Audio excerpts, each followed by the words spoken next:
Sometimes, it's not what adults say out loud, but what a child whispers to a teddy bear, that reveals the truth hidden behind wealth, silence, and smiling faces.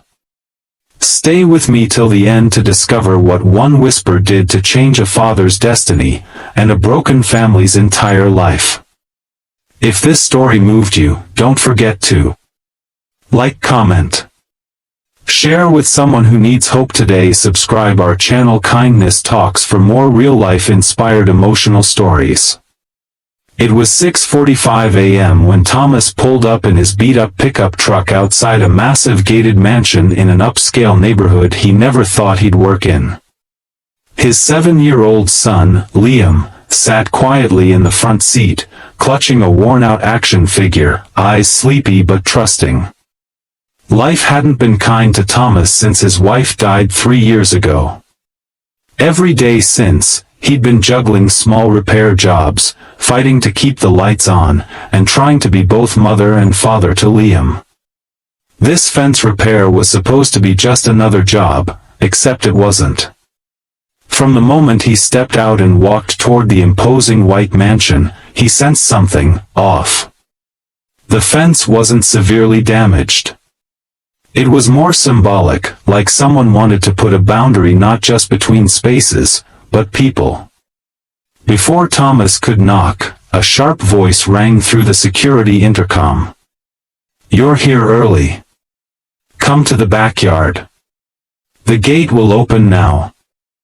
The voice was female, clipped, and cold. Thomas nodded slightly, even though no one could see, and took Liam's hand. "You stay in the truck, buddy. I won't take long." But Liam frowned. "Can I come with you, Dad? I'll be quiet." And Thomas, with a sigh, agreed. In the backyard, the woman stood tall and poised. She looked too young to own a mansion like this but wore power like perfume. She was dressed in a fitted navy blue suit with no smile, no makeup, and no softness in her expression. A boy, maybe 6 or 7, peeked from behind her leg. He held a teddy bear in one hand and rubbed his eyes with the other. "I'm Evelyn Hart," she said, not offering a hand. "That's my son, Noah. The last guy you sent botched the job. If you can't fix it, don't waste my time." Thomas nodded, professional but calm. "Understood, ma'am. I'll check the posts and give you an estimate." As he got to work, Liam wandered near Noah, both kids eyeing each other with the quiet curiosity children often have. Evelyn, distracted by work emails on her phone, didn't notice when the boys slowly began playing with pebbles near the garden path. Hours passed. Thomas worked under the summer sun, hands blistering. Evelyn barely acknowledged his effort, until he asked for water, not for himself, but for the kids. That made her pause. "I'll get it," she muttered, disappearing inside. That was the first crack in her marble mask. By lunchtime, Noah had opened up slightly to Liam. They talked about cartoons and favorite snacks. But what caught Thomas off guard was when he turned a corner, unnoticed, and overheard something that made his stomach tighten. Noah, cradling his teddy, whispered to it softly, "If I tell the bear where mommy goes at night, maybe someone will finally come and stop her from crying alone." Thomas froze. What did that mean?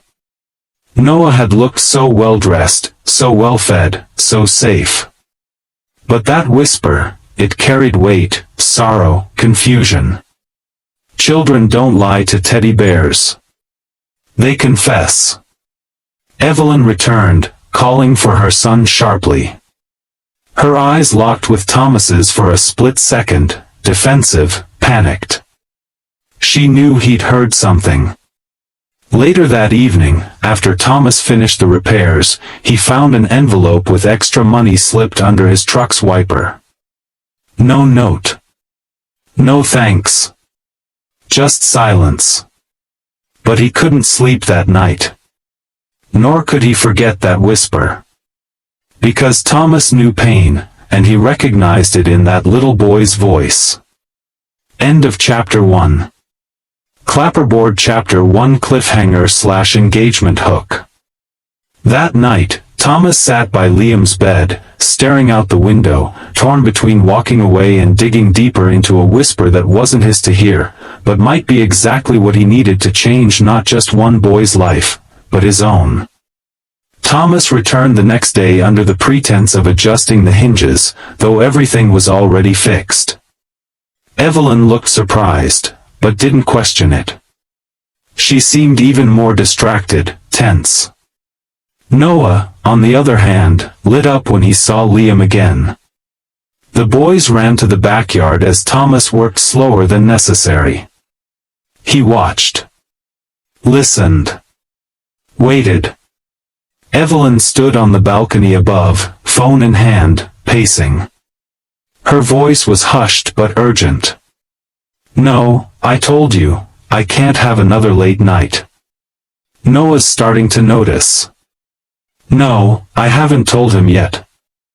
I don't want him to know what his father really did." Thomas looked away. He didn't want to pry. But he couldn't unhear that either. Later, Liam and Noah built a Lego fortress near the tree. As they played, Noah whispered again, thinking no one heard. "The teddy bear said maybe your dad can save us.